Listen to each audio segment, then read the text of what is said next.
after Christ. If somebody were to say to you, I'm interested in being a doctor that promotes health and strong bodies, and because I'm interested in health, I'm not going to study disease.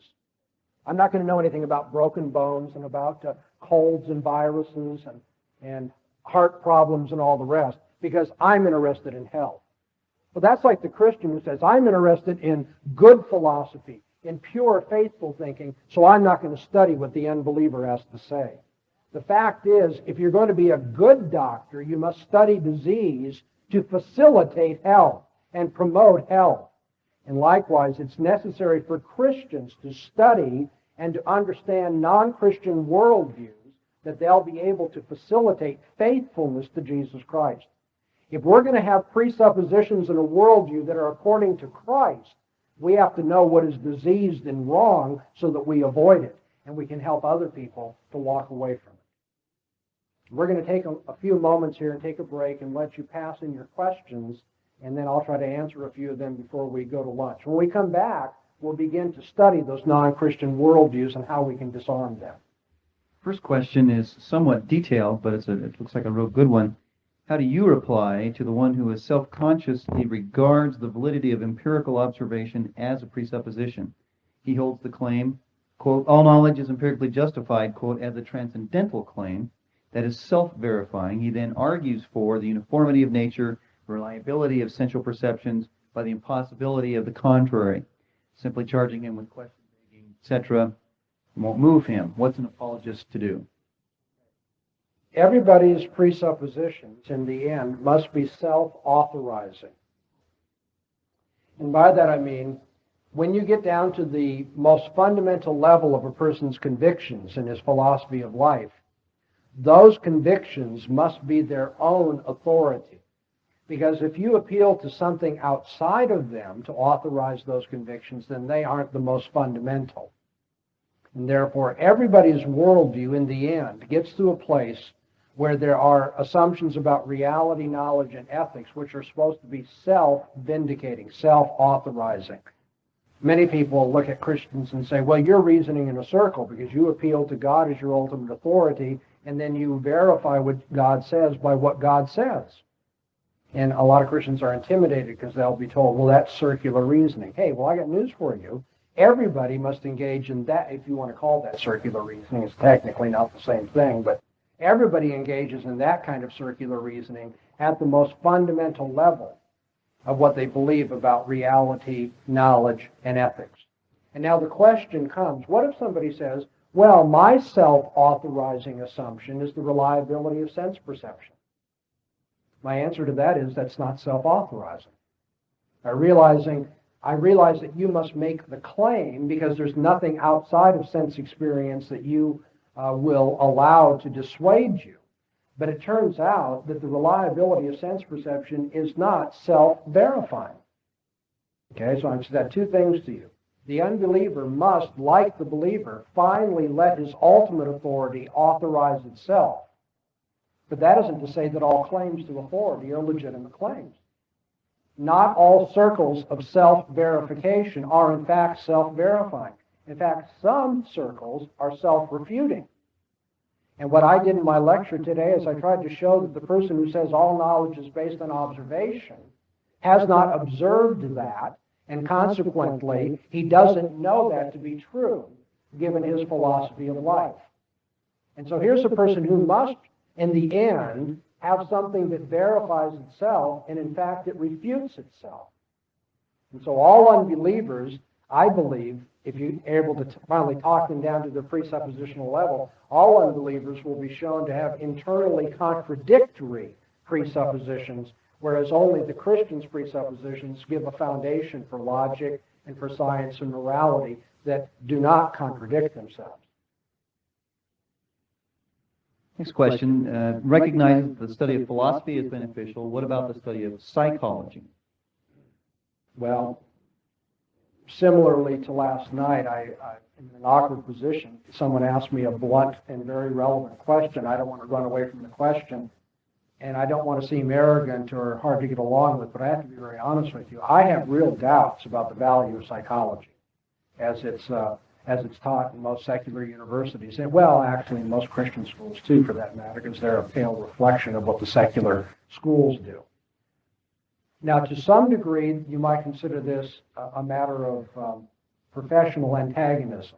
There has been, throughout the 20th century, quite a conflict between schools of philosophy and schools of psychology. But you see, there's a reason for that. Let me tell you why. It's not just philosophers having professional pride, our department's better than your department. But you see, many of us argue that psychology is not even a science. It's not a science because there is no basis for an objectivity or public nature of the things that are discovered. There is no objective way to resolve differences of opinion among schools of psychology. Not only is it the case that many psychological schools of thought are not based upon experimental observation or anything rational by way of support, but there are so many conflicts among schools of psychology without there being any kind of understanding, any publicly discernible common measure by which you could adjudicate the differences between them. It doesn't look very much like a scientific approach there. Moreover, when you look at the results of psychology, statistical analysis have demonstrated that people are roughly, I mean, there's a few percentage point differences, but not enough within the margin of error to make any difference. People are just as likely to get better psychologically not going to a psychologist than they are having gone to a psychologist. And that's from statistics that the psychologists give us. And so, just from the standpoint of academic analysis, I don't have a high regard for schools of psychology. I don't think it's impossible that people will stumble upon the truth every once in a while and something helpful. But then again, it's not impossible that you might stumble upon a good meal in the garbage dump, too. That doesn't mean that I go to the garbage dump at dinner time. I wouldn't encourage you to study in a school of psychology. I don't think it's a very reputable area of study. I don't think it's a very helpful area of study. But more importantly, as a Christian, I have real problems because psychology, in the nature of the case, studies the nature of man. Who is man? What's he like? What's his purpose here? How should he live his life? And as a pastor and a counselor who has had to for years try to undo the effects of wicked psychological counseling, I can tell you the vast majority of what is taught as psychology in our day today is not true to the Word of God. People are helped to rationalize their rebellion against God. They are taught not to think God's thoughts after Him or to think of themselves as children of God and responsible for their behavior. And so from a theological and ethical standpoint, I have a real problem with this. But now let me add a PS so that this doesn't sound like just an unmitigated slaughter of psychology on my part. There is a very legitimate place, I think, for the empirical study of human behavior, and particularly the effects, let's say, of certain kinds of disease or drugs upon the mind or upon the brain, to be more technically precise. And if psychology were to narrow its dimensions and to pay attention to that so that we might learn what the effect organically is upon behavior of certain things that take place in the brain, then I think there's some good to be gained there. But generally speaking, I have to be honest with you, I don't recommend that you study psychology. You're not going to learn a great deal that is true to the Word of God or helpful to you as a Christian there. We have time for one more question before our lunch break, and this will be a quick one. How do we deal with the question in the church without being in agreement with Satan, the accuser of the brethren, and the world system that is against the church and other Christians? I'm not understanding the question. How do I deal with what? How do you deal with the question? I think it's apologetics, perhaps correction, trying to teach and rebuke, correction yet being at peace and holy, those sorts of things, without spot or blemish, without being in agreement with Satan, the accuser of the brethren. Which question are we dealing with? I don't know. Okay. We need to submit this to the hermeneutics experts now. How do we deal with the question in the church? Can someone help me? Which question did you want dealt with in the church here? Okay. Well, the Bible presents two perspectives to us. Let me begin with us as individual Christians. On the one hand, the Bible tells us that in Christ we are holy, aren't we? And yet the Bible also addresses us as people who struggle with sin, who need to renew their commitment, examine their faith, be more faithful in following Jesus, not be carnal, and so forth. And so now as a Christian, an individual Christian, I might ask myself, well, now which is true of me? Am I holy in Christ, or do I have these problems with sin that have to be dealt with? Well, of course, the answer is both are true. I am in a position, because of Christ's redemptive work, of standing before God blameless. And yet I myself continue to do blameworthy things and must cast them off, be progressively sanctified, and look for that day when I will be totally glorified and purified and come into the presence of God. And the church is in the same situation. The church is holy, and Jesus is interested in having a spotless bride without wrinkle. Okay? And yet the fact is, if you read the book of Corinthians, the church had all kinds of internal problems, immorality and dissension and theological error and all the rest. In the same way, the church needs to be rebuked. The church needs to be exhorted and called to greater fidelity to Christ, ironically, just because it has the position before Christ of being his bride. That is, we need to live up to what Jesus says about us as a church. And now how does this tie into whether we end up following worldly ways of thinking when we deal with the errors in the church? Obviously, we need to call the church to be a light in the world. In this anti-Christian culture, as you put it, the church needs to become more purely committed to the Word of God, more consistent with its own presuppositions, more holy and obedient in living those things out, so that we might present an alternative culture to the world. Augustine talked about we have the city of God and then the city of this earth, the city of this world. And these two develop simultaneously throughout history. And in the church, we need to be developing that alternative city, that alternative culture, even in the midst of a dark world, so that the light might shine. Now, again, I'm having a little bit of trouble understanding where the question is going, but the thing that concerns me is that the church can hardly do that in this age when the church has been held captive to the thinking of the world. So much of what takes place in the church is following the priorities and the commitments and the evaluations, the lifestyle of the world, and is afraid to challenge it, afraid to be perfectly consistent with the Christian worldview and to be true to the Word of God. We have a number of people who call themselves evangelicals in our day who have come to deny the doctrine of hell because it's such an unpopular doctrine and they don't feel that they can defend it and so forth. I think that's appalling when you have men who are in the pulpit who compromise the Word of God because they're following worldly thinking and so forth. Now, as long as that's allowed to take place, as long as we don't call for the reformation and purification of our churches, we never will overcome the world system. We won't be a light shining in a dark place. I'm not trying to commend or pump you up or myself by saying this, but I think we need conferences and studies and books and writings along the lines of what we're doing today if we're ever going to see the situation change. Well, if I can be more help to you later, I'll see you at the break and try to figure out more where you're going with that. Third session, we're beginning on page 9 in the syllabus. And during this hour, I'm going to try to help you by giving some tools to discern unbelieving thinking from believing thinking. Since you don't want to be made captive by worldly presuppositions and the worldviews of those who don't want to honor God, then I think it's valuable for us to study what the world has to say. And yet we can't take the time to cover every individual philosopher throughout history. We couldn't do that in one day, much less in one of these lecture sessions.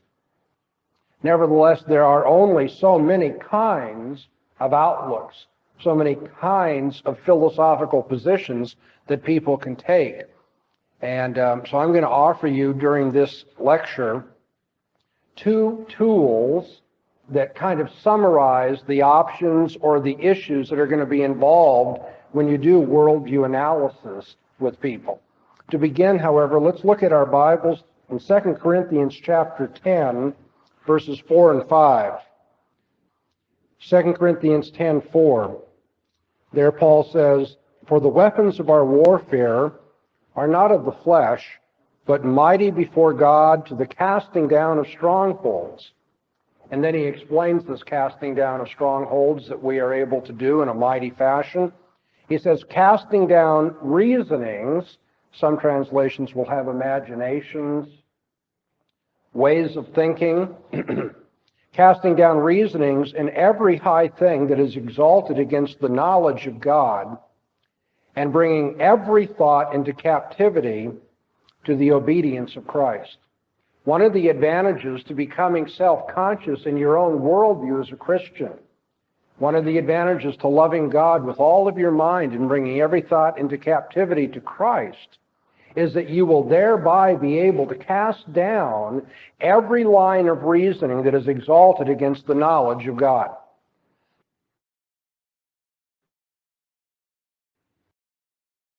You understand what I just said? That to the degree that you are faithful in your thought life, God will give you the power. You don't need a sword here. You don't need the weapons of the flesh. God will give you the power and the ability to bring down all non-Christian thinking. Every line of reasoning that's exalted against the knowledge of God. Now, I face something of a tricky situation when I go out speaking. Just about anywhere I go, if I speak as a Christian philosopher or speak on Christian apologetics, what have you, I can either choose to make the presentation very simple so that everybody in the pew can understand it, in which case some people are going to say, oh yeah, but then sophisticated philosophers, they're not going to be persuaded by that kind of thing. That's not going to do it. You're going to have to get beyond that. Or I can do what my professional training is and present a very technical lecture, like I might do at a university or in a philosophy department, and then somebody would say, oh yeah, but how do you expect anybody in the pew to be able to follow that? Well, I have good news for you. I believe you can have it both ways. And the reason I believe that is that Paul here assures not just Christian philosophers, but he assures all believers that their fidelity in the way that they think will enable them to cast down everything that is raised up against the knowledge of God. And therefore, my approach to apologetics, to whatever degree it is biblical, I hope that it is biblical, I try to make it faithful.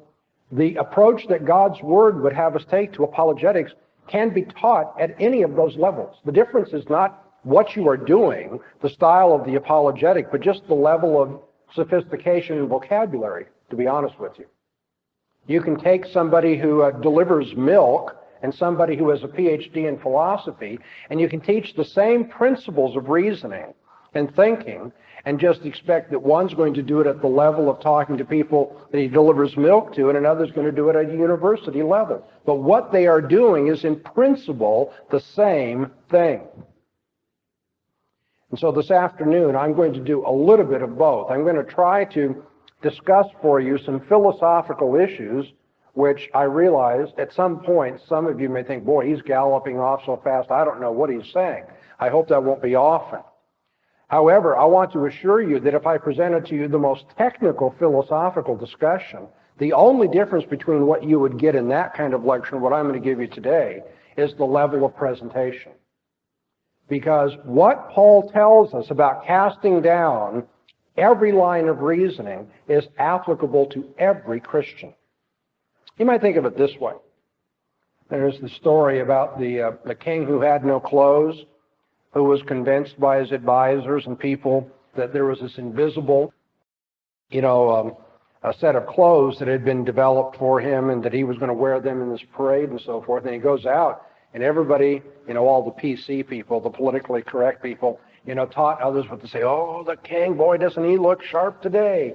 Wowee, But there was this one little kid, I imagine him sitting on the curb, not really paying too much attention until the king starts coming down the street. And then he whips his head around and he goes, for crying out loud, the king's in his underwear. What's going on here? And the king has no clothes. And of course, the child's hated for that and so forth. But the point is, a little child's honesty is able to get through all of the sophistication, all of the adult arguments and so forth, and go to the truth of the matter and embarrass the king. Likewise, God's children are able to do that. You know, there may be people that'll talk with all their fancy jargon, the people who have gone to school, to college, especially these philosophers, what a breed of humanity they are, the sorts of things they'll throw at you. But the simplest child of God can sit on the curb and say, you know, I've been listening to you, and I realize you've got to define a lot of terms, and I've got to go slow with you. But when you get done, it seems to me the king doesn't have any clothes on. The only difference is that sometimes unbelievers who are philosophically inclined or think that they're scholarly will say, well, of course, if you don't have a PhD, I don't have to worry about you. Is that a good argument? It's like you aren't as well trained as I am, so you must be wrong. Well, no. In fact, if this guy were any better trained, he should know that's a fallacious line of reasoning. So I'm going to try to teach you maybe closer to the curb level of what you can do rather than at the level of public debate. But I'm going to teach you how your faithfulness to Christ will enable you to cast down any line of reasoning that's raised against the knowledge of God. And the two tools that I'm going to be using this afternoon to try to teach this are, first of all, what I call the square of opposition. And then secondly, I'd like to do a survey critique of the different worldview types that you're going to run into, because it's my conviction that there's nothing new under the sun. You get different variations and different sprinklings and toppings on them, but the worldview types throughout history, which I have studied, strike me as falling into only so many different classes or types. And if we look at each of those, I will have helped to prepare you to disarm unbelieving thinking wherever you may find it. And I should tell you all along here, I apologize for the state of my health today, the sinus infection that I'm struggling through. You get to struggle through with me, so forgive me for that. Okay, if you'll turn to page 9 then. The first tool to help your discernment of worldviews and to take a stand against non-Christian worldviews is the square of religious opposition. Actually, on page 10, you'll see a diagram that I'd like you to turn to, and I'm going to try to explain it for you here. What I want to get across by explaining things in terms of transcendence and eminence is simply that every school of thought, every outlook on life must incorporate certain kinds of considerations. Not every football team runs the same defense, but every defense in football has certain things in common with all the rest. There are certain things you've got to be able to do. For instance, you'd better be able to protect against the run and against passing. Okay, now there are different ways of doing that, but the point is you haven't got a defense in football if you can't deal with the rush and with the pass, okay? Likewise, in philosophy, it turns out that when people address issues about the nature of reality or how we know what we know, how we should live our lives, there are certain things that everybody's got to take into account. And you will find there are common elements in every worldview. In fact, and this is somewhat distressing to people, there are common elements between the Christian worldview and the non-Christian worldview. Now, maybe that bothers you because right before lunch, what I taught you is that there's this principial antithesis between worldviews. Well, that's true, but the fact is the antithesis is between worldviews. They have that much in common. Unbelievers have got to deal with the nature of reality. They've got to deal with the nature of knowledge. They have to deal with the nature of how we live our lives. So they've got ethical convictions. We've got ethical convictions. We have that much in common. But then, of course, what we say about ethics is going to be diametrically opposite of one another. Likewise, if we can push a little bit further, I would tell you that every position that is developed in terms of reality, knowledge, and ethics is going to have elements of transcendence about it and elements of eminence. What do I mean by transcendence? There will be those elements that go beyond human experience, that transcend, okay, that go across, that actually go further than human experience.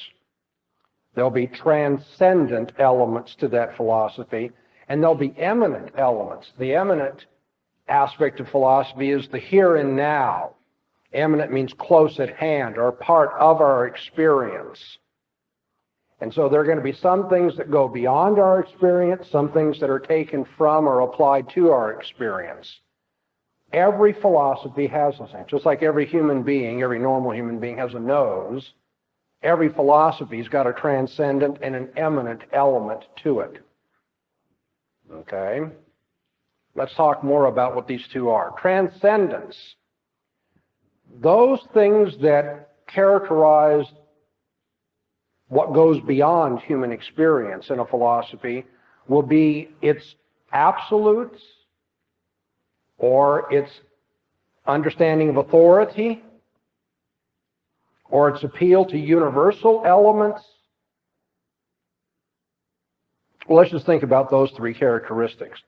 That which is absolute is not what's part of my changing temporal experience from moment to moment. Okay? We live in a world where everything changes. My opinions change. My feelings change. And so how can there be anything absolute? You have one opinion, I have an opinion, so there's change, there's difference and diversity between us. And yet every philosophy must have something that is absolute, that is not changing, that is not qualified. And since that's not part of our normal experience, that's why I'm putting it on the diagram in the transcendent area of that point of view. Likewise, authority.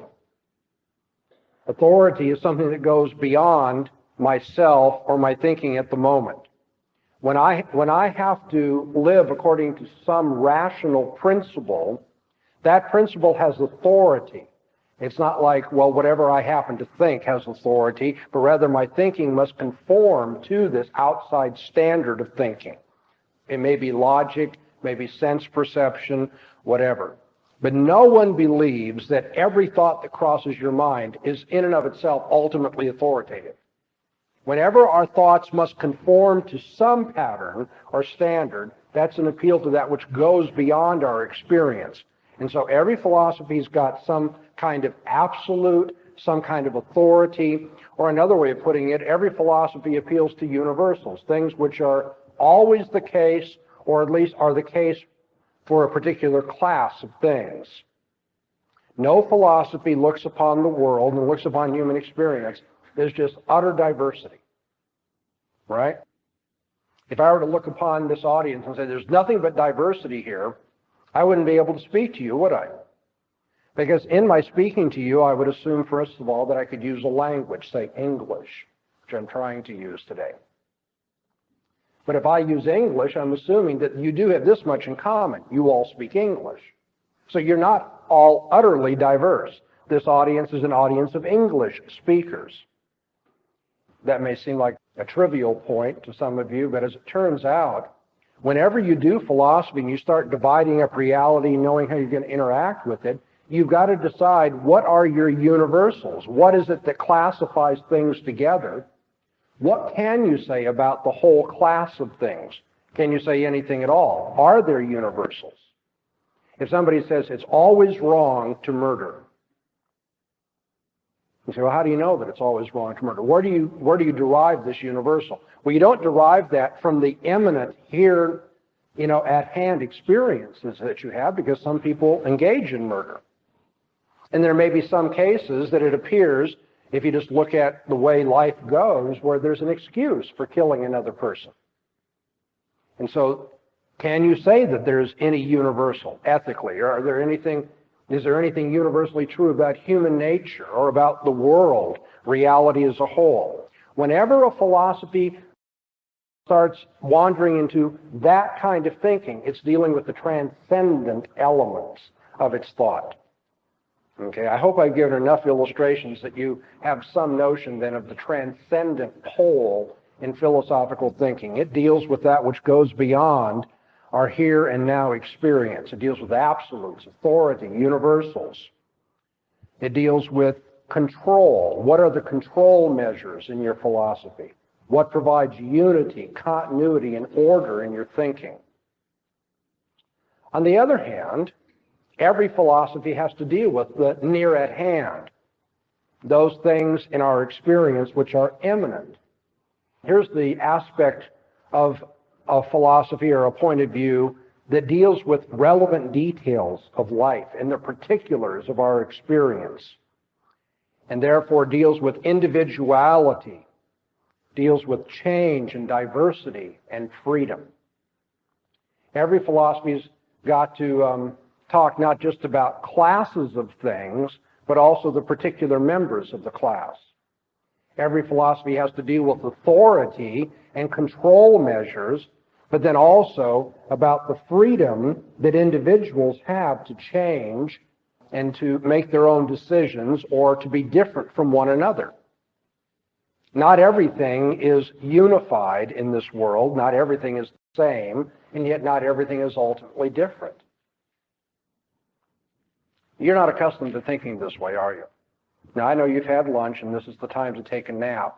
The worst time to teach philosophy, but that's what in the providence of God we need to do.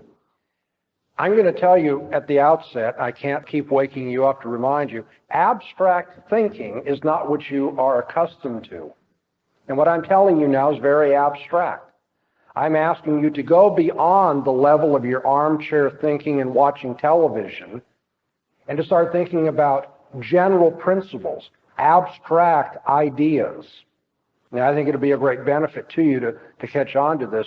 But at this point, if you have a temptation to kind of tune out, I'm just going to ask you, give me a few more minutes. We can start making this sound a little more relevant.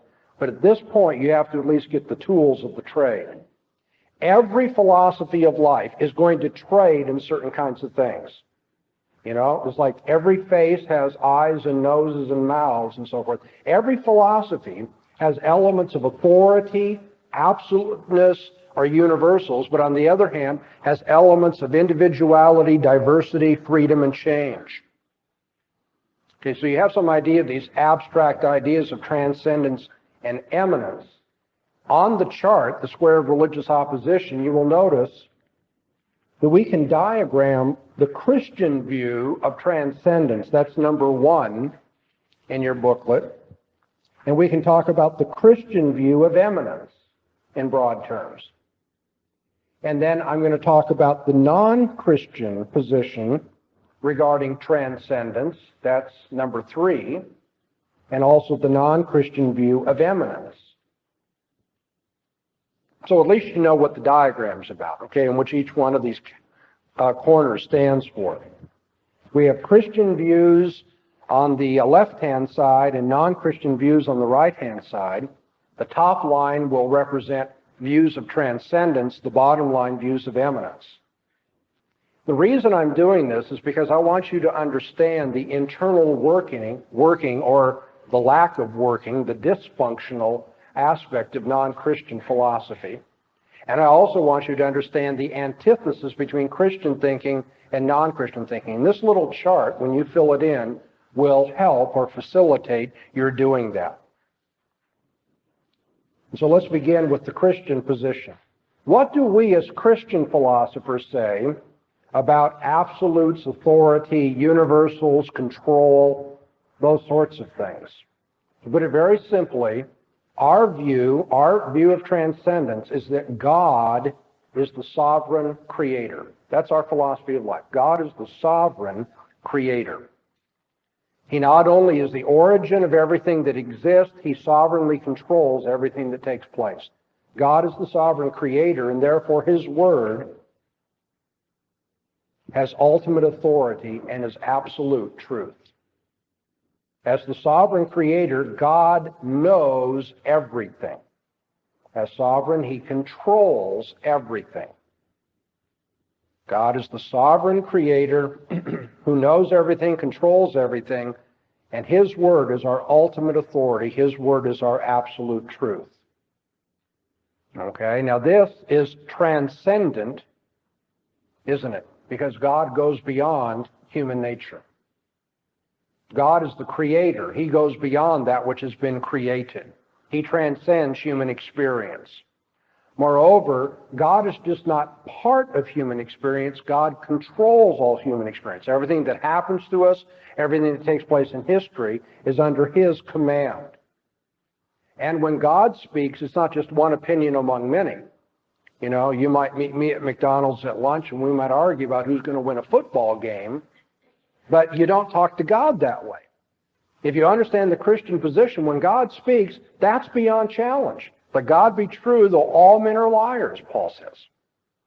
And so the Christian position, we're not talking about, whether people need to believe this right now. I just want you to know what the position is. And our philosophy of life begins with this transcendent understanding. That God is the principle of order, unity, control, authority, universality, and absoluteness, because He is the sovereign creator.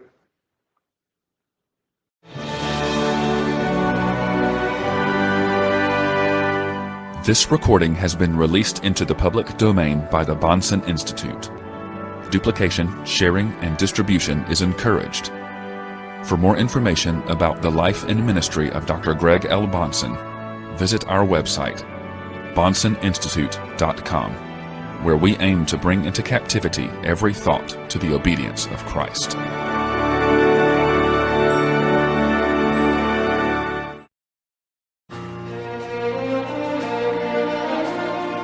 This recording has been released into the public domain by the Bahnsen Institute, where we aim to bring into captivity every thought to the obedience of Christ.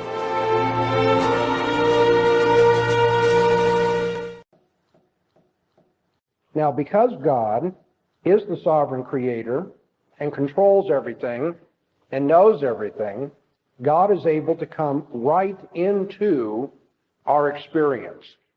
The transcendent God, just because of His transcendence, has no problem coming right into our world and controlling whatever happens in the world. That's the doctrine of providence. Revealing Himself clearly in the world. In fact, coming into the world in the person of His own Son at the incarnation and entering this world and controlling it, as on the day of Pentecost, through the work of His Holy Spirit. And so the eminence elements of Christian thinking have to do with the fact that God is controlling the world in which I live and making Himself very clearly known in human experience and human history. The sovereign creator has entered history. He's part of the here and now. He's part of daily experience, because everything that takes place by His wise counsel and plan. He has made Himself known through the created order. His glory, His holiness is known to us in the created order. And He has given Himself to us in a book. He's given us a word that is infallible and inerrant, that makes Himself known to us very clearly, unambiguously, and absolutely. He has come right into our history by becoming incarnate in the person of Jesus Christ, the God-man. And He dwells in our midst by the presence of the Holy Spirit in the corporate church and individual heart of the Christian. And so you notice that the transcendence of God, His absolute sovereign control, is what makes very possible, is very consistent with the idea that God therefore can make Himself clearly known in history. God can be very detailed, and He can hold us responsible for all that happens, even though He's the one that controls everything. Human responsibility fits right in with that. So the transcendence of God leads to the eminence of God. These two aspects of our philosophy work together. And that means Christian philosophy, hear me out, this is going to shock you for a moment, has some elements that seem irrational and also rational. And by irrational, I mean here not based ultimately on the authority of man and his thinking. Man doesn't become the ultimate rational authority in the Christian way of looking at things. And so our transcendent commitment about creation, sovereignty, God's ultimate authority, inerrancy, and so forth, will seem irrational to those who say, no, only man's mind is the authority. Because we say we can't count on ourselves. We didn't create ourselves. We don't control the conditions of our lives. It's only through God's providence and His revelation that we can know anything at all. We are, if you will, utterly dependent upon God. We don't depend rationally upon ourselves. We depend upon an authority beyond us.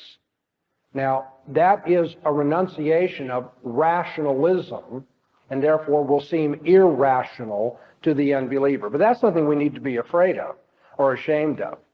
In fact, it never bothers me. It used to. I don't want to pretend I've always been where I am now in my thinking, but it doesn't bother me when people say, when I appeal to the Bible and I say the transcendent sovereign God revealed this and therefore I can't, dispute it. People say, oh, you're just being superstitious, a Sunday school child. What an irrational little child you're being. I'm saying, well, yeah, maybe I am in terms of your way of thinking, but at least my irrationality gives a foundation for rationality, science, morality, logic, human dignity, and all the rest. That ain't such a bad irrationality as far as I'm concerned. But I'm willing to grant that this goes beyond myself, beyond my authority.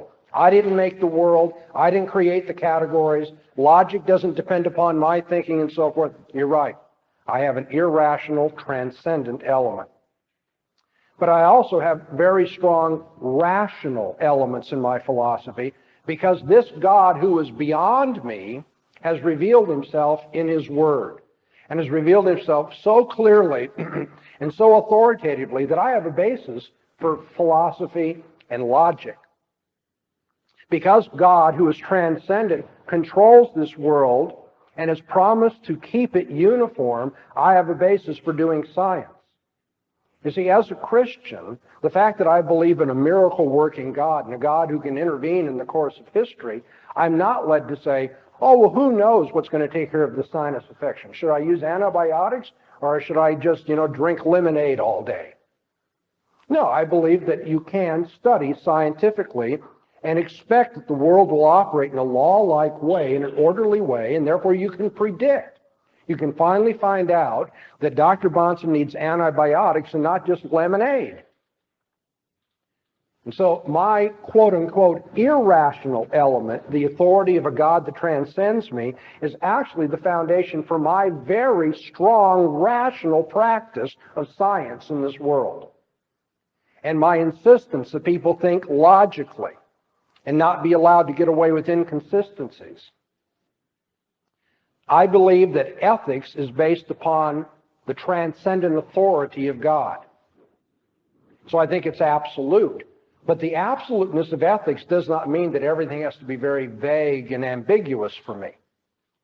Since God can reveal himself very clearly in this world, God can give me very specific commandments, like don't put a stumbling block in front of a blind man. You see, God doesn't have to just leave things at the element of generalities, like play fair, love one another, be honest. Yeah, but what does honesty mean? What does fairness mean? What does love mean? God goes beyond that, and he gives very specific commandments. In fact, they're so specific, I didn't come here to talk about this today. We could talk about ethics sometime. I dare say that's the offense of the Bible. Nobody would be upset with the Bible if all it said is, hey, show goodwill to everybody. You can get that from unbelievers. Nobody has any problem with that. It's that goodwill means you don't commit adultery, you don't engage in fornication, you don't lust, you don't defraud, you don't steal from people, you don't trip blind people, you don't talk behind the deaf man's back or what have you. Those sorts of specifics are what bother people. But God's transcendent authority enables him to come right into the world and tell me directly, don't do this and don't do that and do this and do that. And so there is a rational element to the Christian system. We have a rational ethic. We have a rational science. We believe in the use of logic. We want to reason clearly and not fallaciously and all the rest. Okay, so I've tried to belabor the fact that the transcendence of the Christian worldview and the eminence elements of the Christian worldview play very well together. That I irrationally, that is, don't depend upon my authority, look to a God that goes beyond me, and that's the basis for my very strict rational use of ethical details, scientific details, and all the rest. Okay, now let's turn around and talk about non-Christian philosophy. And the first problem we're going to have, and I just warn you ahead of time, is that people will say, what do you mean, the non-Christian position? There's no one non-Christian position. There's all kinds of non-Christian positions, and I agree with you. But my conviction is that every one of them, for all of their differences, are nothing but a family squabble. Or maybe I can use another analogy. We can look at the non-Christian set of worldviews as like Baskin Robbins, okay? You go into Baskin Robbins and it's one ice cream store, but there are 31 flavors there. At least there used to be. You know what I'm talking about? Y'all heard of Baskin Robbins? Well, wouldn't it be terrible if I went someplace, people hadn't heard of Baskin Robbins? I'd lose my illustration. Plus, just think of how culturally deprived you'd be. Nevertheless, there are 31 flavors or more of non-Christian views, but they all have certain things in common, and I'm going to generalize for you. So that whenever you run into a non-Christian worldview, I assure you this is what you're going to find. In the first place, the non-Christian has his transcendent elements as well. Now remember I said transcendence pushes, if you will, the irrational side of a worldview. And the non-Christian's transcendent or irrational elements are tied to this kind of conviction. I'm being overly general. You're not going to taste the chocolate, vanilla, and strawberry here, but you're just going to get general ice cream in this here. The general non-Christian position is that because the human mind is limited, because the human mind cannot account for all the details, there can be no absolute certainty or universals. There can be no unqualified authority. Let me say that again. Every non-Christian philosophy, in one way or another, through its 31 flavor expressions, is going to say the human mind is limited. And because the human mind is limited and cannot account for all the details, there can be no absolute certainty, no universals, no unqualified authority. If you've written that down just the way I gave it, you don't have to do that. But if you happen to, I want you to circle the word human. Because the human mind is limited. Therefore, anything that would have absolute authority would transcend the human mind, right? There can't be anything, therefore, that's universal because there's nothing but the human mind. Since the human mind is the basis of authority, there can't be any absolute authority, any universal authority, anything that is certain.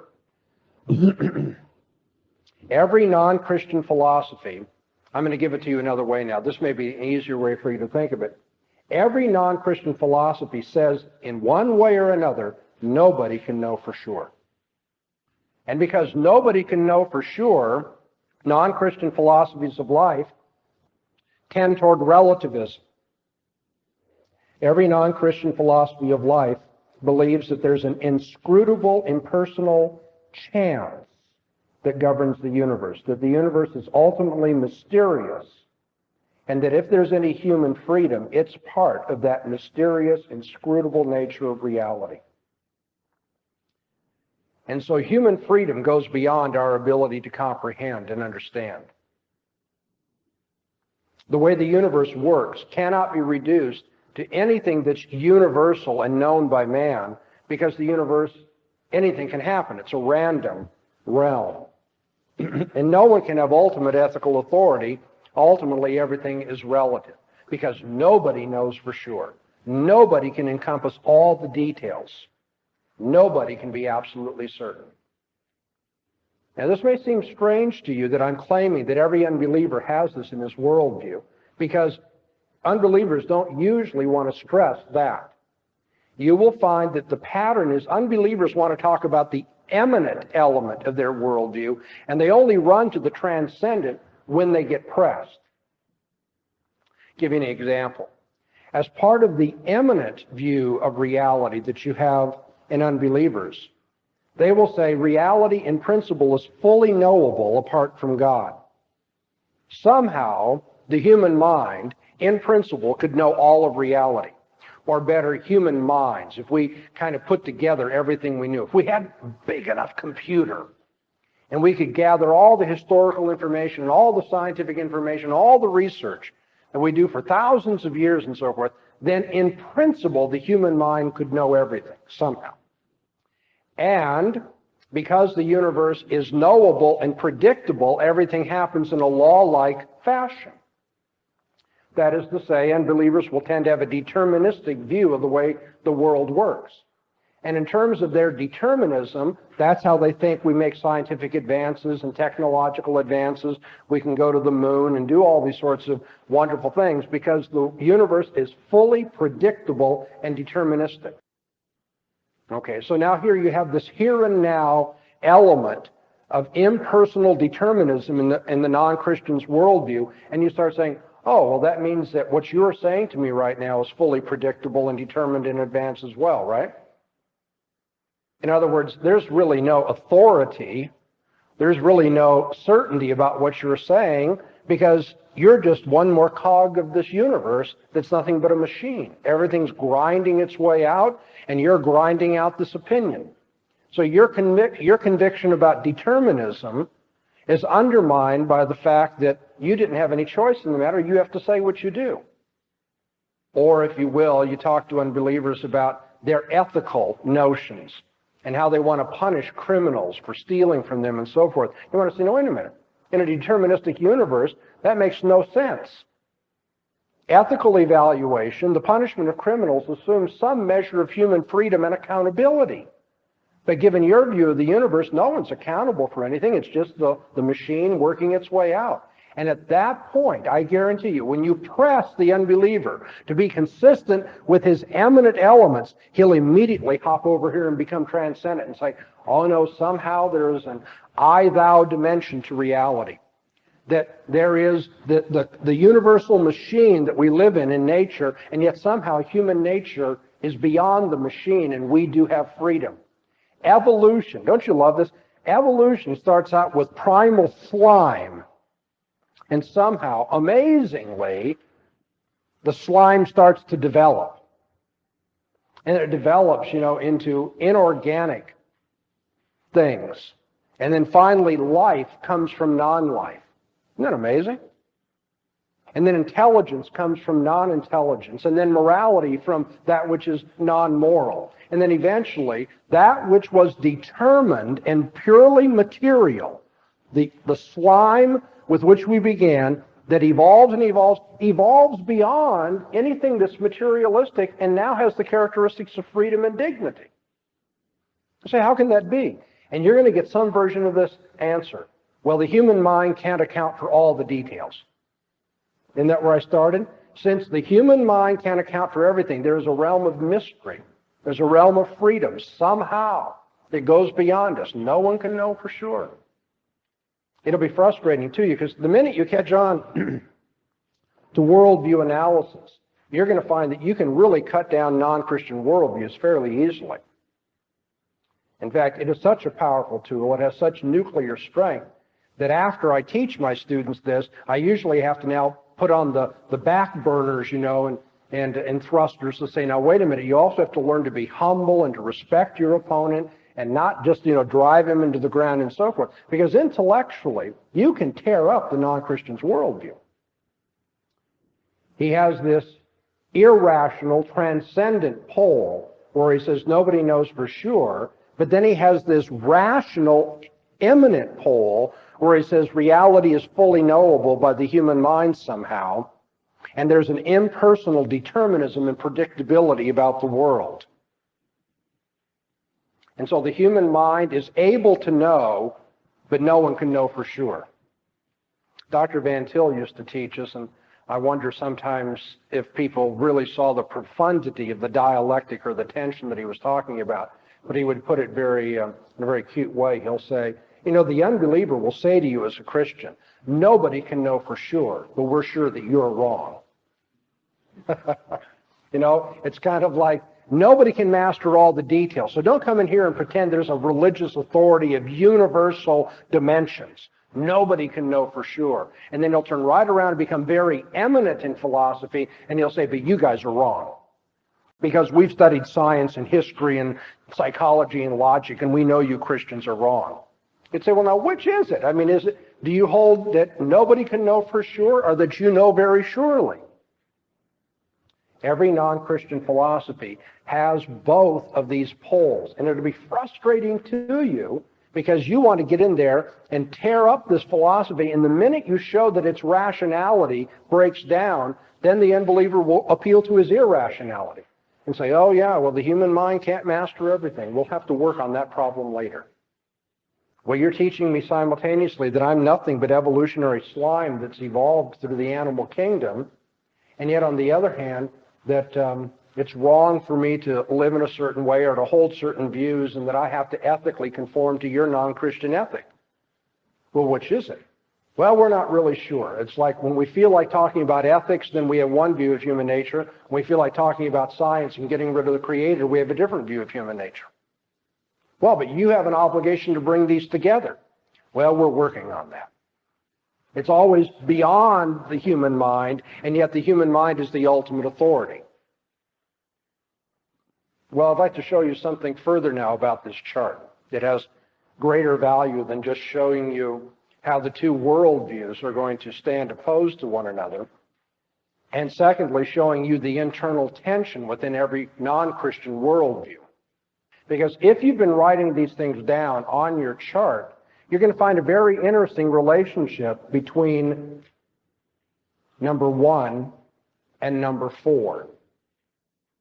It turns out that what the Christian says about transcendence is logically, diametrically contrary to what the non-Christian says about immanence.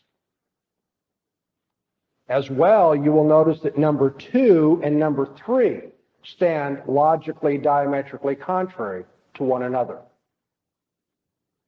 The Christian says God is the sovereign creator. His word has ultimate authority. And then you go down to the other side of the diagram, and you notice the non-Christian says reality is knowable apart from God by the human mind. The non-Christian's desire to be rational is going to be in utter contradiction to the Christian's willingness to be irrational and depend upon what transcends the human mind. We appeal to God as the ultimate authority. The non-Christian appeals to the human mind as the ultimate authority. But now let's turn it around. Because we think God is the ultimate authority, we think that rationally there are very clear details that we can know about God, man, about how we should live our lives, our human responsibility, what have you. But if you go up to number 3, the non-Christian will always say, every time you say that God has clearly revealed himself, the non-Christian will say, oh, nobody can know for sure. Nobody can have universal knowledge. Nobody is able to have absolute authority. And so whenever we try to appeal to the authority of God, the non-Christian counters with the authority of the human mind. And then we point out that the human mind isn't ultimately authoritative, and we start refuting that. The non-Christian jumps to his irrationalism, nobody can know for sure, and we come in and we say, well, but the Bible tells us, and they'll say, oh yeah, but nobody can know for sure. The Bible can't be the absolute word of a creator God. That you're always going to have the antithesis between the non-Christian view of eminence and the Christian view of authority, and the Christian view of eminence and the non-Christian view of the transcendence or the unknowableness of this world. I hope this square of religious opposition, therefore, will show you 3 things. First of all, the basic elements of the two worldviews. Secondly, the harmony over against the tension. The harmony of the the harmony of the Christian worldview over against the internal tension of the non-Christian worldview. And then thirdly, the antithesis between every form of authority that we appeal to and the kind of eminent detail that the non-Christian wants in his philosophy, and the antithesis between our view of the clarity of God's revelation and the non-Christian view that no one can know anything for sure. And you're going to run this dance over and over and over again. You're going to do it with the Hindus and with the Buddhists and with the Jehovah's Witnesses. You're going to do it with those who are materialists, those who are Platonistic, dualistic, Stoics, atomists, every worldview, and you're going to find the same square of opposition keeps coming into, play. The non-Christian has a tension within his worldview that he isn't willing to recognize, and it so happens that every time you want to appeal to transcendence, he's going to talk about his eminence, and when you talk about the eminent elements of your philosophy, he's going to say no one can know for sure.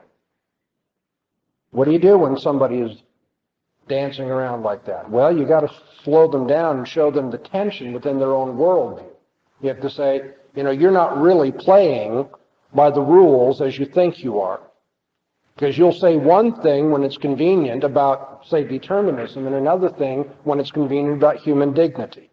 You'll say one thing about the authority of human science, and then turn right around and say, but nobody can know for sure because we can't get all the details into our theories. And the unbeliever has got to realize then that he is caught in this kind of a tension, whereas the Christian worldview is not. Now, the second thing I promised to do in this hour, and boy, I'm really going to be pushed to get it done with the time, is to go over the various worldview possibilities that we've seen throughout history. If you turn to, well, I guess it's page 15, but go on to page 16, and you'll find a little chart that's been developed that summarizes my outline of worldviews. And because time is short, I won't tell you everything that I might, but I'd like to go through the various possible worldviews and make a couple of comments about their characters and the problem that we have with them. To put it very simply, if you look across the top of your chart, what we're doing here is looking at the 31 flavors now within the non-Christian set of worldviews. Every non-Christian worldview is either going to be monistic, dualistic, atomistic, or skeptical. The skeptical view, if I can put it tongue-in-cheek, is none of the above. No one knows. It's impossible to say. Okay? So you have a monistic view that says reality is one. And as we come back to this, I'm going to be referring to it as a spiritual monism. Reality is a spiritual one. There's not two types of things, there's only one kind of thing, and it's spiritual. The next view, very simply put, the dualist view says, no, reality is made up of two kinds of principles or two kinds of things, material and spiritual, or if you will, material and mental. And then thirdly, atomism is, if you will, the counterpart to spiritual monism. The atomist is a materialistic person, but the materialist, there aren't any materialists who think reality is all one block of matter. Materialists are atomistic in their view of matter. Matter breaks down into smaller and smaller components, into ultimate atoms. Atom means in Greek uncuttable, that which can no longer be made smaller. Okay? So what is the unbeliever's view of reality? Is reality one spiritual thing? Or is reality be accounted for in terms of two kinds of things, spiritual and material? Or is reality made up of an infinite number of bits of material things? You're going to get variations within this, but those are the three possibilities. And then there's that school of thought that says, hey, nobody knows for sure, none of the above. The skeptical approach to philosophy. Let's look at each one of these now with a little more detail and maybe a few critical remarks. Spiritual monism is illustrated primarily in Eastern philosophy, especially the philosophy known as Hinduism. But it's not just Hinduism. We find Hindu kinds of thinking in a number of other religions, Jainism, for instance, Hare Krishnas, whatever. But more relevantly, and especially in terms of being avant-garde, the New Age movement is essentially a Hindu philosophy of life. And yet it isn't just the avant-garde, those who want to be Eastern in their outlook. You also have the basic elements of a Hindu philosophy in Christian Science. People will find that strange since Christian Science is a Western phenomenon. But Christian Science denies the reality of the material world, denies the reality of disease and sickness and death, for instance. And although I'm not saying that there are no differences, basically that's what the Hindu says about our experience of the daily world as well. It's an illusion. You can't really count on anything there because the ultimate reality is spiritual. So I'm only going to, for the sake of time, deal with Hinduism. Essentially, the Hindu says the problems that we have as human beings are all tied to our thinking in terms of distinctions. You distinguish between yourself and me. And that's why we don't love each other, we're selfish, and so forth. And we distinguish routine humanity and what is called the natural world, the woods and the trees and the seas and the skies and that sort of thing. And therefore, it's very easy for us to abuse the natural world. We don't respect the world as being part of ourselves. In fact, according to the Hindu, everything is one. We're all part of the ultimate God, Brahman. God is everything. God is me and you and the birds and the bees and the trees and the skies and the seas and everything.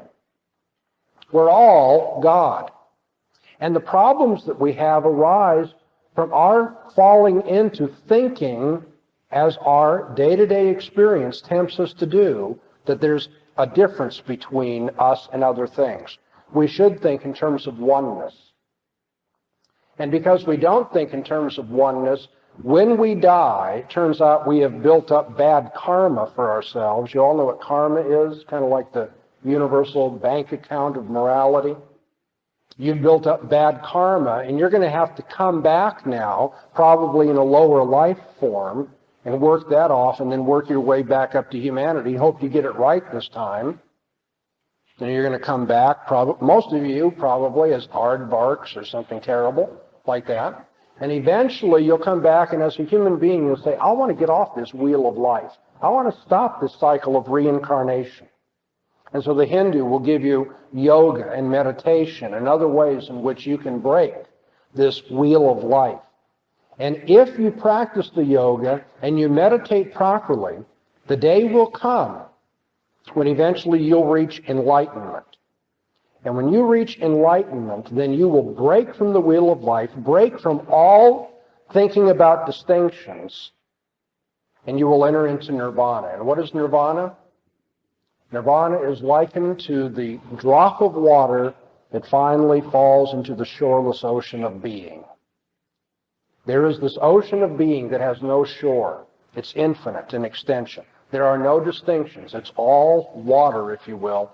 And you will be like the drop of water that's now splurged into the infinite sea of water. There will be no more you, no more me, no more world in us. We'll just be all one. Okay? And so here is somebody, the Hindu, who has given us a rational account. By rational, I mean here not that it's cogent, but has given us allegedly an understandable account about the nature of reality and the human dilemma and how we can escape from it. But now watch what happens to this rational account when we push on it. Let's assume Dr. Bahnsen has been in the airport and he's been listening to one of these Hare Krishnas witness to him and so forth, and I say, okay, now let me see if I understand this. I'm going to run this past, make sure I've got it right.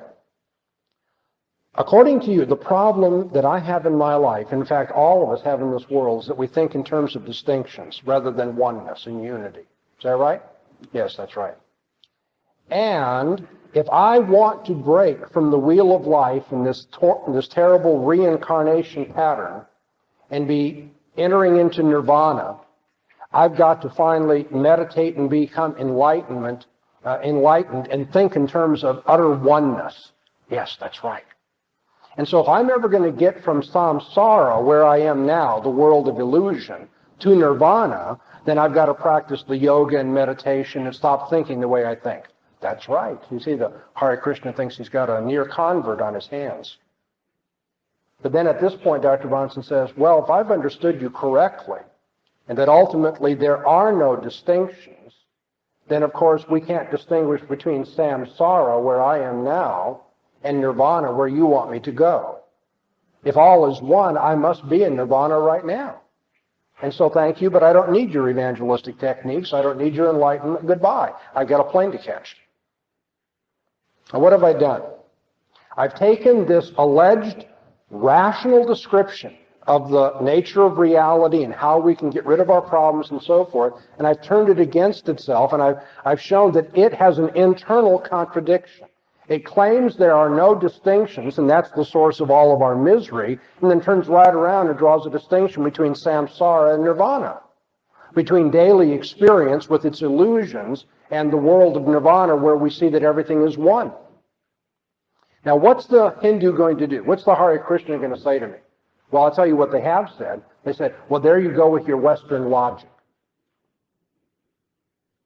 What did I tell you? Here's this eminent description of reality and how to solve our problems. And then I say, oh, but there's an internal contradiction. And now we jump to transcendence. Nobody can know for sure.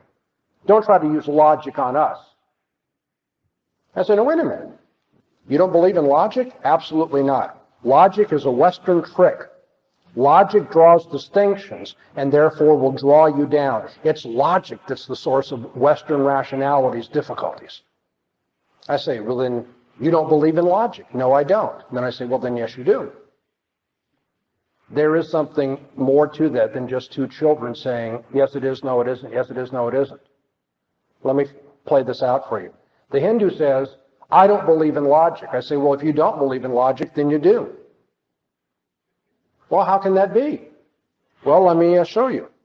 When you say you don't believe in logic, then you're saying that contradictions are acceptable.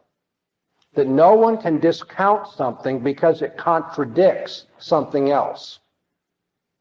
The rejection of logic is the acceptance of logical contradiction. And since you reject logic, then I can logically contradict you, and you have no comeback. You can't deny that. And so you say you reject logic. I logically contradict that by saying you don't reject logic, and you now cannot complain because contradictions are acceptable in your philosophy of life. And so every time you say you reject logic, you've given me the basis to say, no, you don't. You can't escape it. And now the Hindu takes one more step in his transcendent direction. He'll not only reject logic, he'll say, well, then I don't have to talk to you. Say, okay, that's true, you don't have to talk to me, but you still can't escape these philosophical problems. Well, I'll meditate. I'll purify my mind. I will not allow myself to do these sorts of things. Well, because I believe God is sovereign and in control of all things, God will pursue you if he wishes to, even in your silence. Even if you enter the mental institution where you don't want to have any rationality or conversation at all, the Holy Spirit of God can find you there. But the important point is for you to see that every spiritual monist must eventually reject argumentation, must eventually accept irrationality and be quiet. Now, at this point, somebody will say, well, Dr. Bahnsen, what do you do? How can you evangelize somebody who's going to run away from the argument? Well, that's a different question than the apologetical question. Not that it isn't a good one, and I can talk to you about methods of dealing with people who don't want to argue and so forth, but what you need to understand is in terms of comparing worldviews, when a man says, I'm going to be illogical and I can't talk anymore, you have won the argument. You cannot change a person's heart, but you can close a person's mouth. And that's what God calls you to do in apologetics. To make unbelieving worldviews shut up. To admit their poverty, their foolishness, their irrationality. Okay, well, we've only looked at one of these. Let's hurry on. Other worldviews will not be spiritual monistic worldviews, but they'll be dualistic in the sense that they believe there are both material and immaterial elements of reality. And you can scratch out the middle option there on your chart. The only two I'll mention today are idealism and stoicism. The idealist would be someone like Plato, who granted that there is a material world, there is a realm of matter, but there's another realm that goes beyond the material world as well. The realm of ideals, where the form of justice or the idea of humanity, or if you will, the idea of duckness are to be found. All those ideas that we use, and especially those moral ideals that we follow, they exist in a world that is not material, is not temporal. It's a world, if we can speak metaphorically, beyond time and space. It's a world that's unchanging. It's a world that's not characterized by the diversity and the flux of our human experience in the day-to-day world. It's an unchanging world of ideas, standards, and ideals. In Plato's day, it was recognized, by the way, it was recognized by Plato himself, but all the more by his best student Aristotle, and the by many others following him. As much as this appears attractive, even in our day, to many people, the fact is Plato could never bring these two worlds together. It's one thing to say there are two kinds of worlds, the mental world, the ideal world, the world of ideas or thoughts, rationality, and then the world of flux and matter. And it's altogether another matter to have a principle by which these two things can be harmonized and brought together.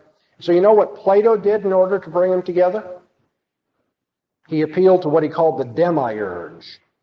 The demiurge was something that was used in Greek religion and philosophy previous to Plato, and Plato knew that he was appealing to a myth.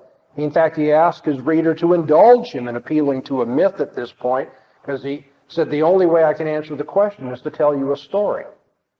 Now, I don't happen to believe the story. I don't think Plato believed the story, but he said, I don't know what to do with this problem. How does the immaterial world of ideas, duckness, come into contact with the ducks of this world? How do you bring these two together? Plato had no answer. And so he appealed to mythology. Isn't that wonderful? Here's this arch-rationalist, Plato, and when he is pushed in his worldview, he finally appeals to what? Mythology. The eminent element, Plato says, I can account for all these things in my worldview. I can tell you this philosophical story. Then you press the philosopher, and he says, oh yeah, but nobody knows for sure. And all I can do is tell you the story of a demiurge. In our day and age, forgetting about the sophistication of Plato and his philosophy, you have next-door neighbors, I would bet you, who believe that there is a physical world, but nevertheless there are principles by which we should live in this physical world. And you need to press them to say, how can you bring these two together? I like to characterize this approach to life as, yes, Virginia, there is a Santa Claus approach. You know, the old story, is there a Santa Claus? And the editorialist writes back to Virginia, and he says, anywhere where there's goodwill among men, where there's compassion and tenderness and so forth, there is Santa Claus. Okay. What I want to know is, in this world of matter, where do we ever come up with goodwill among men? How do you ever bring together the ideals or the immaterial things like how we should be living with compassion and dignity and justice, and the idea that this world is nothing more but matter that has evolved? How do you bring these two things together? The Stoics had the idea that nature has a law that runs through it, a logos that runs through it. There is a mind, if you will, that infiltrates everything in the physical world. And that's what governs the natural order. In fact, natural order is a redundancy in Stoic thought. Nature is the orderly world that is brought about by the nous, or the logos, that flows through everything that is material. And so the Stoics said the way to live your life is to get into harmony with nature. Don't fight against the way things are. Accept fate, accept the natural course of things, and live with the stiff upper lip, if you will. And we have people who teach a kind of Stoic approach to life today as well. They'll say, hey, you can't change things, so don't get frustrated. Don't fight it. You know, go with the flow, if you will. You all don't have the kind of freeway system that we do in Southern California, but imagine that you live in Southern California, you've got a really important engagement you have to get to at 7 o'clock at night, and you've got to get across the LA basin, and you get on the freeway system, and it's just one massive parking lot. Now, there are a couple things you can do here. You can fight against the natural order. You get really frustrated, beat on your steering wheel, start swearing at other drivers, cut in, cut out, have your blood pressure go up, have a heart attack, die. You can do that. Or you could just say, hey, there's nothing I can do about it. I'm going to go with the flow, sit back, turn up the radio, just let things happen. Be stoic about it. All right, so although this is an ancient school of thought, the philosophy of Stoicism is still with us. But you see, the same problem exists for the Stoic as existed for Plato. How can there be these two different kinds of principles? You have the natural order, which is physical, and then you have this realm of ideals or mind or how to live your life to its utmost and to be the happiest, those principles run through and inform the physical world. That's an interesting picture, but I have no idea philosophically what that means. What does it mean to say the word, the logos, or the principles for happy living flow through the natural world? So if you just get in harmony with nature, then you can be happy. This is all nonsense. It sounds eminently very relevant and detailed and good, but when you press on it, it turns out that no one really knows for sure. I mean, is there a Santa Claus? And in this physical world, why should anybody have goodwill toward men? Where does goodwill come from in the physical world? Just like Plato, the modern idealist cannot bring together his ideals and the historical world in which he lives. And so this has pushed other people in the atomistic direction. Atomism is the view that reality is all materialistic, but this material world is broken down into smaller and smaller bits, into atoms, if you will. And I divide atomistic worldviews into those which affirm that there is no free will, deterministic atomistic views, and those that say there is free will. And so in your chart, you have determinism and indeterminism as the second breakdown of the atomistic worldview. And among the determinists, you have historicists. They would be like Marxists, who tell you that everything is determined in history by the forces of history, and particularly by economic factors. And then you have the naturalists who say everything is determined in history by biological considerations like your genetic background and all the rest. Now, what's the problem with atomism in general? Well, when you get ready to debate with an atomist, you need to realize that this person is affirming that there's nothing in this world except matter, and then he or she will go on to tell you about the structure of matter, how it breaks down, how the parts relate to each other, and so forth. But if there's nothing in this world but matter, then of course there can't be anything like laws of logic. There can't be anything like scientific generalizations. There can't be any classes of things. There can't be any human dignity, and there can't be any ethical absolutes. Now, you've already listened to a very long lecture, and I'm getting into heavy stuff. So I'm going to simplify. I'm going to illustrate with each one of these. What are the laws of logic? Those laws by which men are supposed to reason. Are they something that you run into in the material world? Is it possible to go into the store and say, hey, I'll have a 6-pack of laws of logic today, please? Can anyone trip over a law of logic or swallow it accidentally? No, the laws of logic are immaterial. And yet the atomist says the only real thing is materialistic. So ultimately, an atomist has to reduce the laws of logic to just the interaction of atoms or the material world. And no one has yet in the history of philosophy made any credible case for that, and no one ever will. And the reason for that is the characteristics of matter are in contrast to the characteristics of laws. Matter is always particular and isolated. That is, it is localized, as we say. But laws are universal and without qualification. They are absolute. And so you'll never be able to reduce that which is thought to be universal, abstract, and absolute to the characteristics of those things which are localized, material, and changing. And so an atomist, in the end, has a difficult time explaining why he tries to be logical. He would equally have a hard time explaining why anybody should be ethical. If this world is nothing more but atoms falling through space, why should anybody be held accountable for his behavior? Hey, that's just the way the atoms fell, as we could say, right? That's the ancient Greek way of saying when you go to court, hey, my brain made me do it.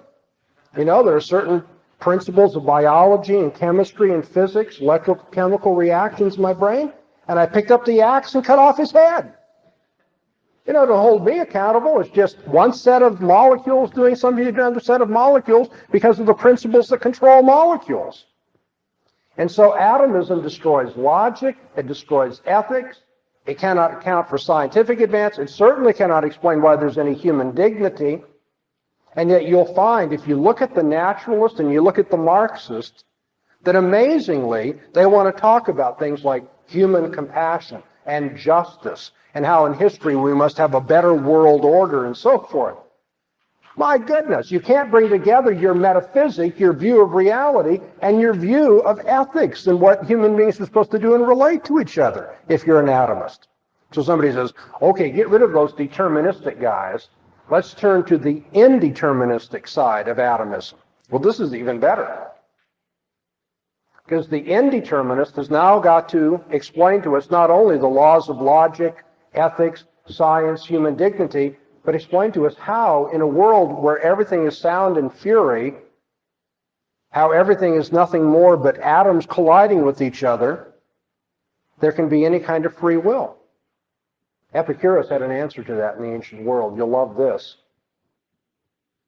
You see, according to previous atomistic thought of Democritus, all of the bits of matter are falling through infinite space together.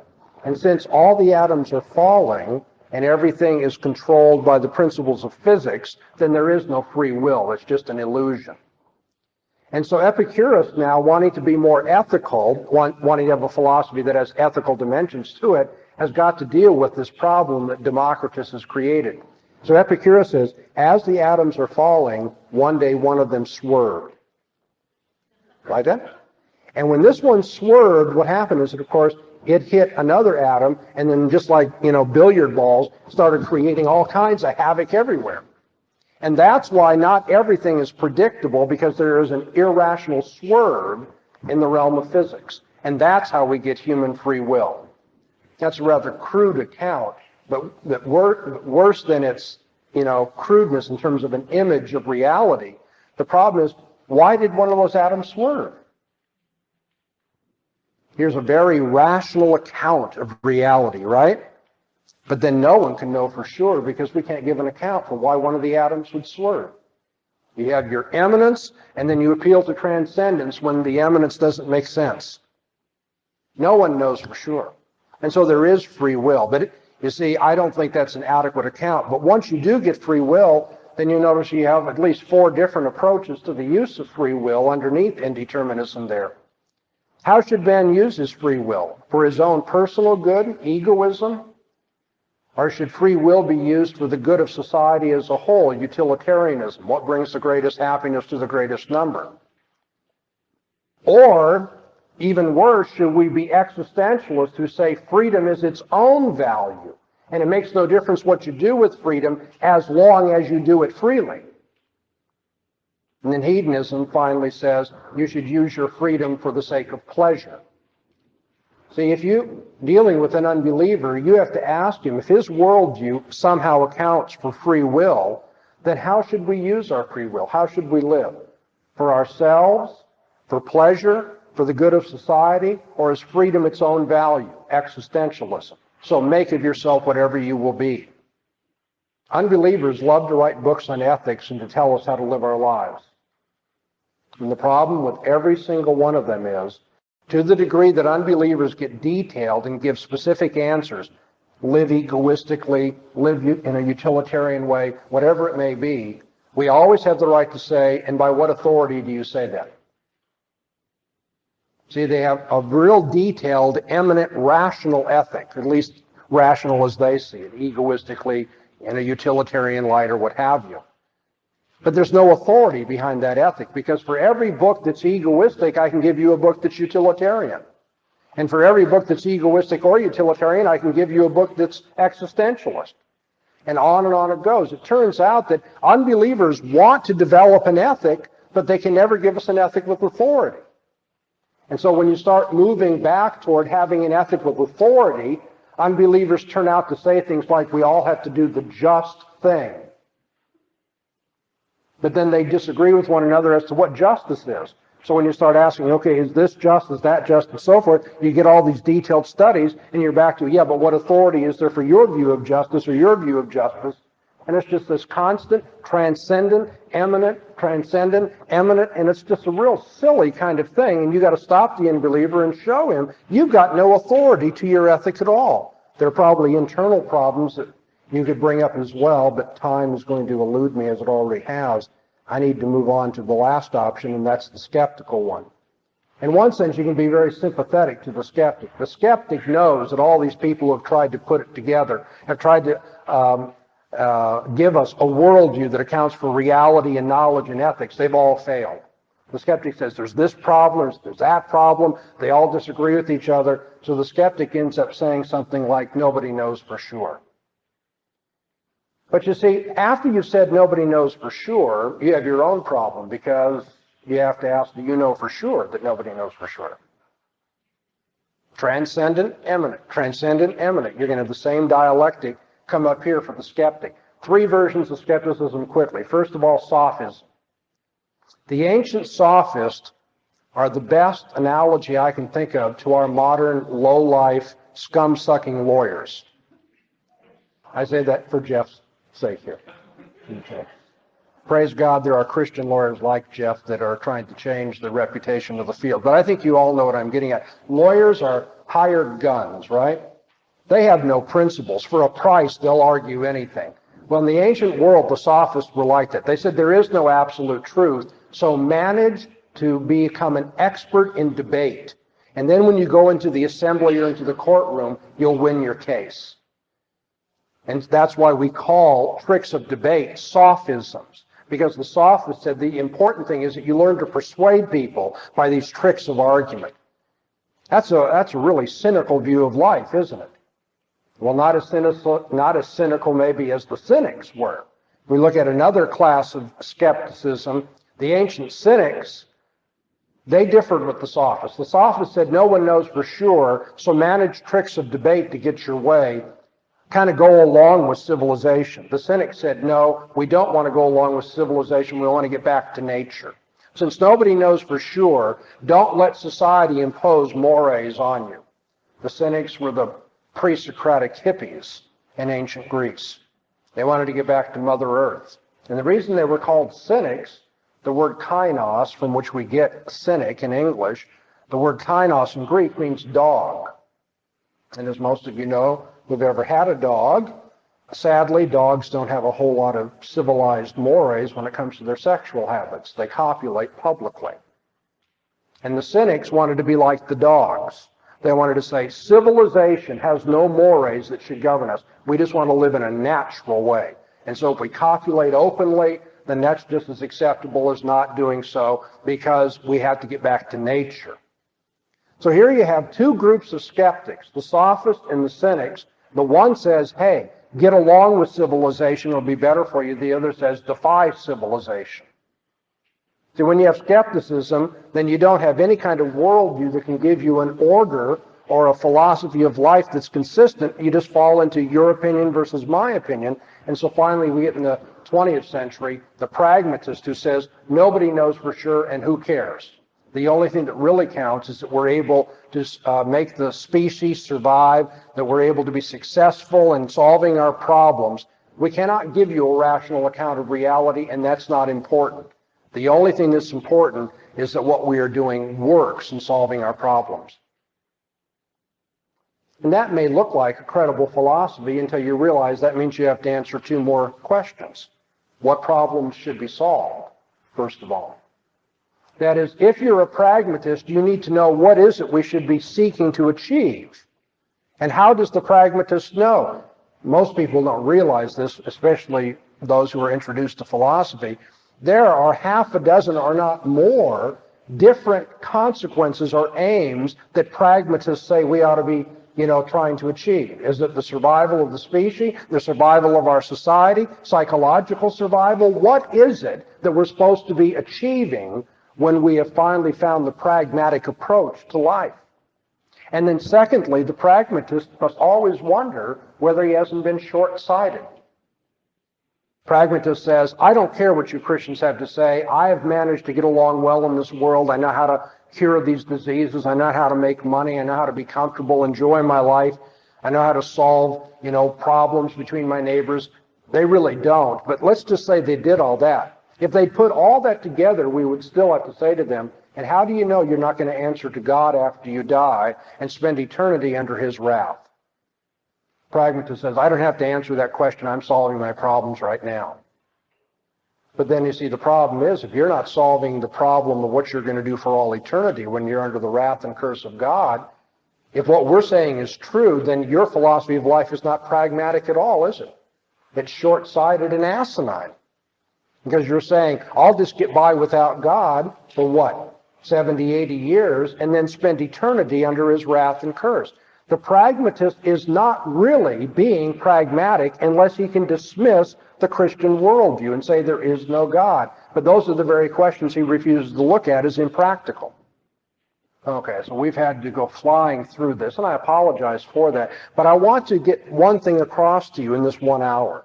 When you analyze the different features of worldviews, their transcendent and eminent features, you see that there is an antithesis between Christian thinking and non-Christian thinking, and that non-Christian thinking is always in tension with itself. And then secondly, when you look at the different options, and there are only so many, monism, dualism, atomism, skepticism, each one of those philosophies of life is internally problematic. The book of Proverbs, chapter 26, tells us that we should answer fools according to their folly, lest they be wise in their own conceit. When you deal with the unbeliever who is a fool because he won't submit his thoughts to the revelation of God, you're dealing with somebody the Bible calls a fool. And there is a place for taking the fool's philosophy and saying, okay, let me reason this through with you. Let me talk to you, Mr. Plato, about how you get ideals and matter together. Let me talk to you, Mr. Hare Krishna, about nirvana and samsara. Let me talk to you, John Dewey, about your alleged pragmatic, successful approach to life. And from within their own worldview, you can address questions to them that show that the fool's folly should not leave him any room to be wise in his own conceit. Should not lead him to think, hey, I finally got it wired. It is quite possible, whether you do it at the level of a sophisticated philosopher in public debate or just the child sitting on the curb looking at the king being naked, it is possible for you to disarm every unbelieving point of view. Paul assures you of that. If you bring every thought captive to the obedience of Christ, you will cast down every high thing, every form of reasoning that's exalted against the knowledge of God. And if you can hold on for one more session after we take a break here, when you come back, I'd like to make some very personal and then social applications to this way of thinking that I've been teaching you this afternoon.